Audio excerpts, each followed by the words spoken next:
Hey guys, welcome to this lecture. In this lecture, we are going to be taking some questions and answers in organic chemistry, that is your Chem 102. Please make sure you subscribe to this channel, turn on your notification button so that you'll be notified whenever we post a new video. Also, make sure you share this video to your friends, and also take a piece of paper and a pen and then follow me on this journey. Now the first one says the following are true about alkene except A, they can be hydrolyzed. Now hydrolysis means the addition of water to break down anything. Are we getting it? Hydrolysis is taken from the word hydro and what? Lysis. Lysis means to break down, and hydro means what? Water. Are we getting it now? Now, among all the reactions of alkene, there was none of the reaction that says that alkene can be hydrolyzed. So this one is wrong. Now this one says they can be hydrated. Yes, alkene can be hydrated following the what? The Markovnikov rule or the anti-Markovnikov rule. When alkenes are hydrated, what is formed? Alcohols are formed. So they can be hydrated, they can react with sulfuric acid, and they can be what? Polymerized.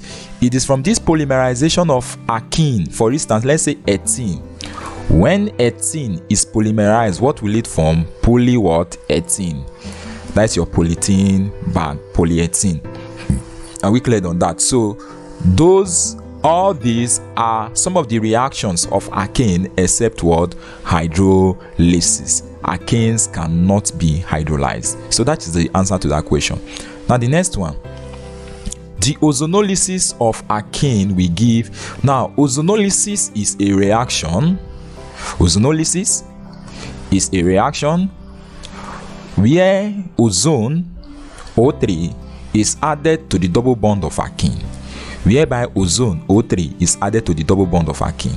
Now whenever ozonolysis occur, as the name implies, lysis means to what? To break down. Lysis means to what? To break down.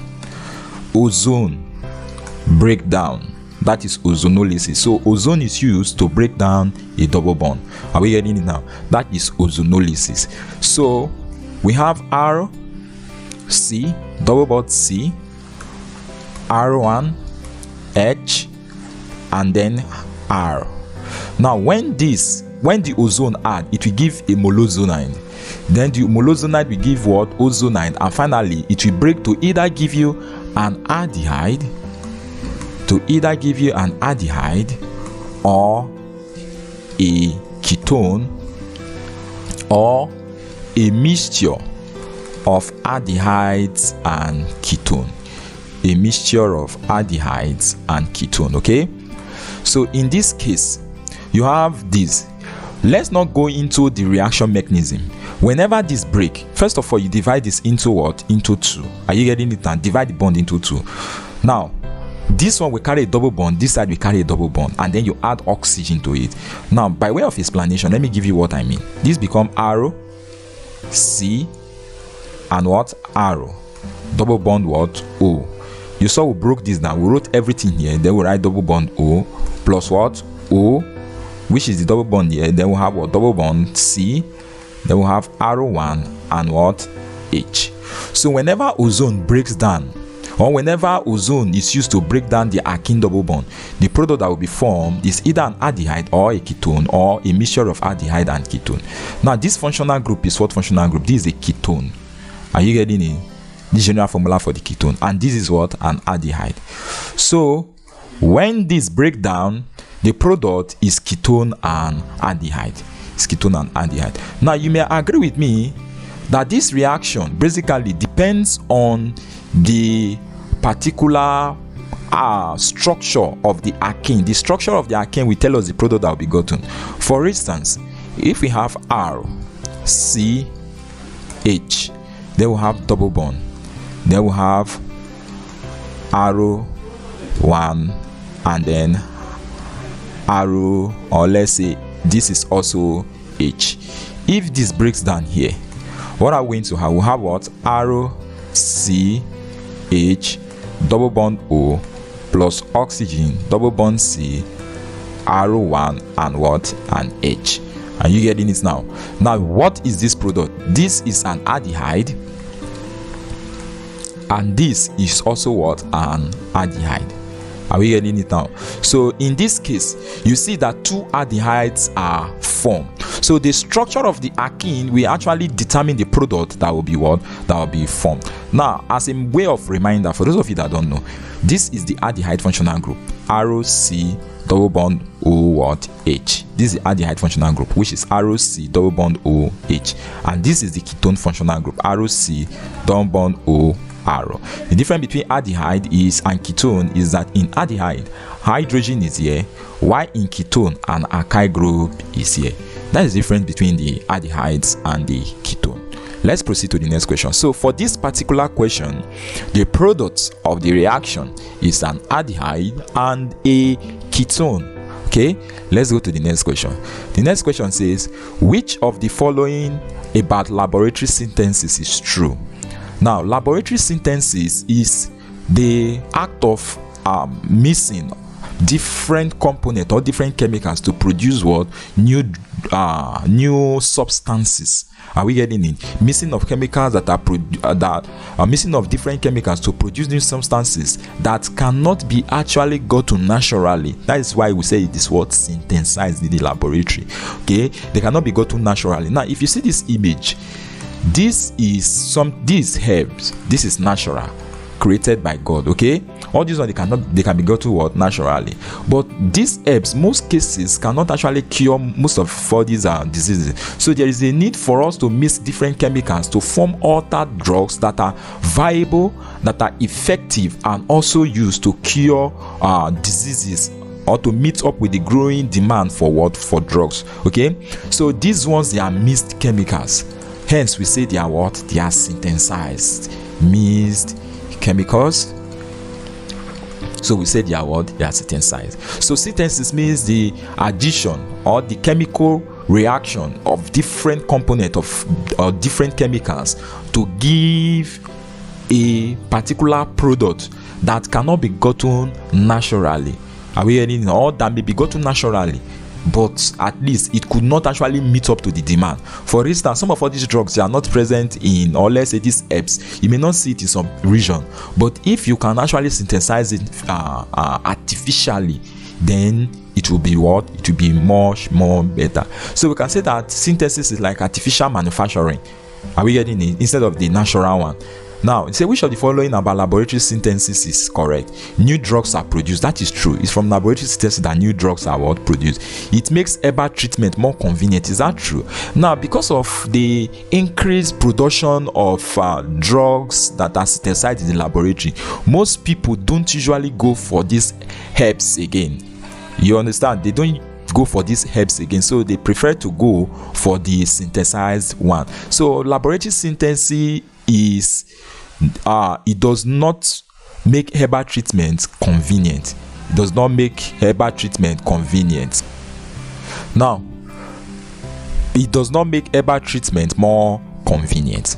Now, the next option says Frederick Wohler is associated with its history.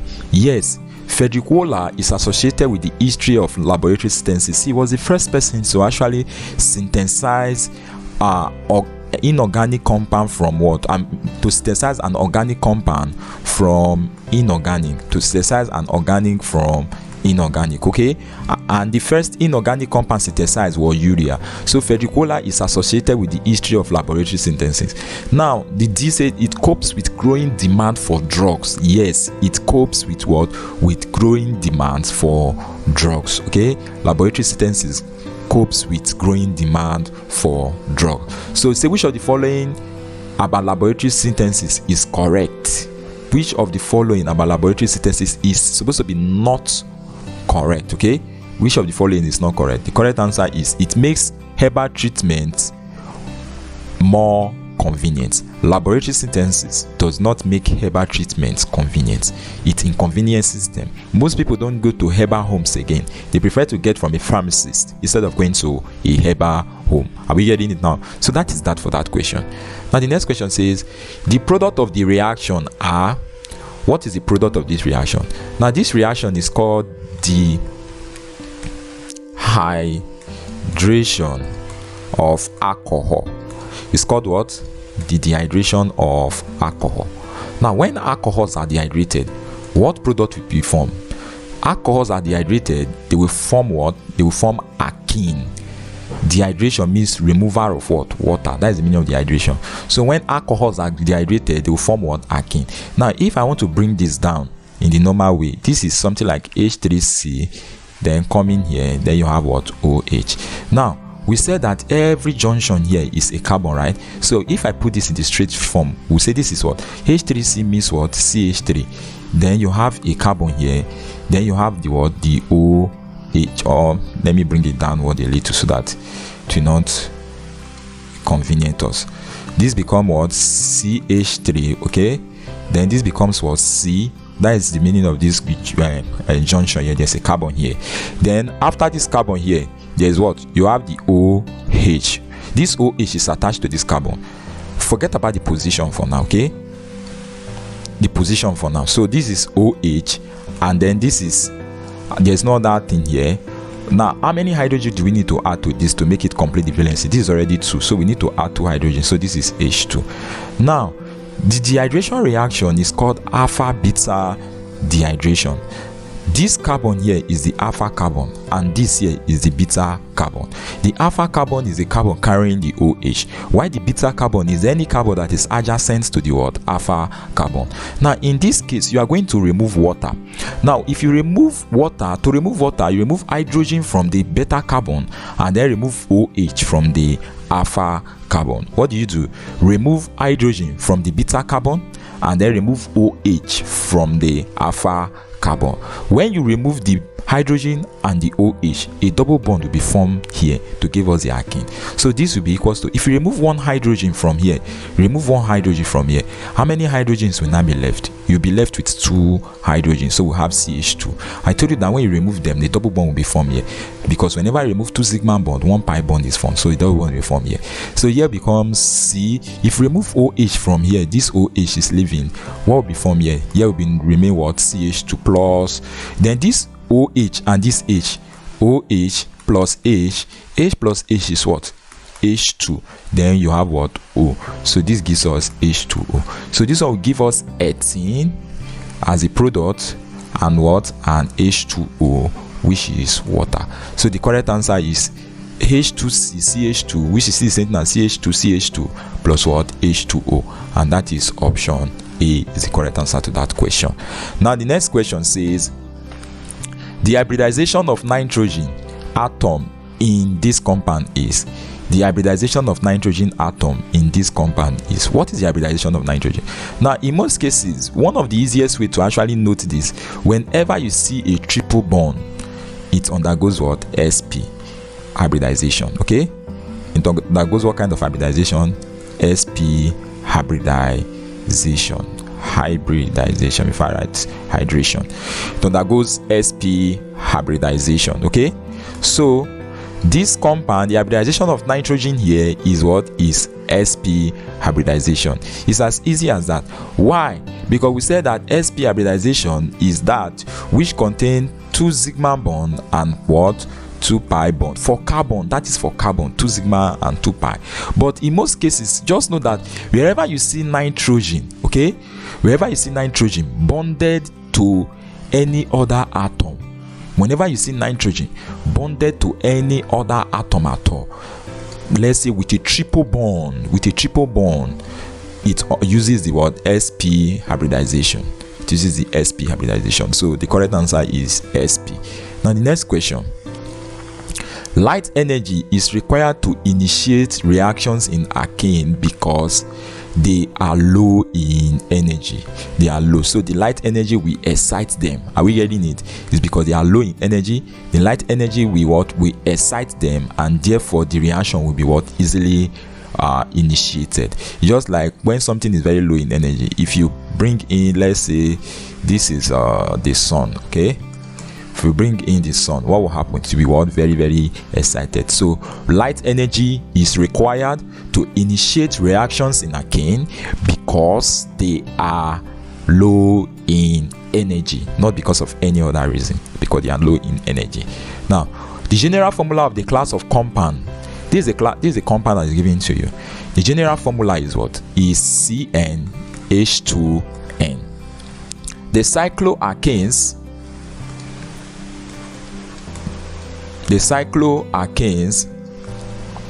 have the same general formula as the alkene. Okay, have the same general formula as the what? Alkene.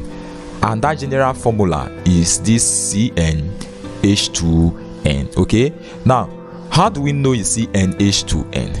If you look at this very well, if I bring that compound, and this is carbon here, this is what? Carbon. This is carbon here, and this is carbon. Now, how many hydrogen do we need to add to make the valency 4? We need to add 2 hydrogens each, right? 2 hydrogens each. Now, you agree with me that the number of carbon here is how many? C3. And the number of hydrogen here is 1, 2, 3, 4, 5, 6, which is what? H6.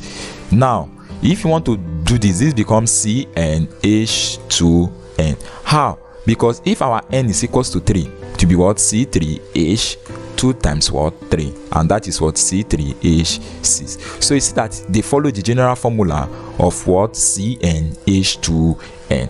Now same thing is applicable to cycloalkane. Cycloalkane. Now cycloalkane is having how many carbons? 4 carbons. So our n is equals to 4. Substituting it to the general formula of CnH2n, what will it become? Becomes C4H 4 times 2. C4, then H. 4 times 2 is what? 8. C4H8. This hydrogen, this hydrogen, this hydrogen, hydrogen, hydrogen, hydrogen, hydrogen, and what? Hydrogen. So how many hydrogens are here in total? 8 hydrogen. 1, 2, 3, 4, 5, 6, 7, 8. And how many carbon? 4 carbons. So C4H8. You get it now? So all cyclic compound, all cycloalkanes, they have the general formula of what? CnH2n. So no matter the cycloalkane that was given to you, just know that the general formula is CnH2n, and that general formula is the same as the general formula for alkenes. Okay, the same as the general formula for alkene. For instance, 18 is CH double bond, CH2 double bond, CH2. This is alkene. Now if you follow the normal procedure, now it will be what? 2 carbons here for alkene, right? So our n is equals to what? 2. If you want to write it, this becomes C2H4. Let's count what we have here. These are many carbons? 2 carbon. How many hydrogen? 4 hydrogen. So it's that they follow the general formula of what? CnH2n also. So that is the correct answer to that question. Let's go to the next. Now, aromaticity of a compound is determined by the 4n plus 2 pi electrons and conjugated double bonds. Which of the following compound exhibits aromaticity? Now, there are things that you need to know in order to prefer a solution to this question. Number 1 is all aromatic compounds must be cyclic. Okay, let's take that one as the first thing. Number 2, they must have odd number of what? Of pi bonds. Okay, they must have odd number of pi bonds. And then 3, they must be conjugated. They must be what? Be conjugated. Okay, these are the 3 things that you must know. Now, what do we mean when we say something has odd number of pi bond? That is to say that the double bonds present must be what? At least either 3, 5, 7. Odd numbers are what? Odd numbers. Odd numbers are those numbers that cannot be divided, that can be not be divided by 2 without a remainder. So we have example of odd number 3, 5, 7, and then we have 9. These are all odd number. Okay, now these are all odd numbers. Are we getting it now? So we are going to use that criterion now to judge each of these compounds. Now the first one is that the compounds, they must be cyclic. Every one of them is cyclic. So this one is cyclic, cyclic, cyclic, and what? Cyclic. Now let's go to number 2. They must have odd number of pi bond. That means they must have what? Odd number of double bonds. Now how many double bonds are here? 1, 2, 3, 4. So this one is not odd number. This is out. How many are here? This one is, we have 1, 2 3 4 5 is 5, so this one is in. Now this one has how many? 1 2 3 4, so this one is out. Okay, and then we have this one 1 2 3, this one is in. Now the next one is that they must be conjugated. Now conjugation means alternate single and double bond. That means after single bond you should have double, then single, then double, then single, then what? Double. Are we getting it now? In this case, which of them is conjugated? Now we are left with just these two. Which of them is conjugated? You agree with me that this one, this is double, single. Okay, let me use a pointer to actually indicate. Now this is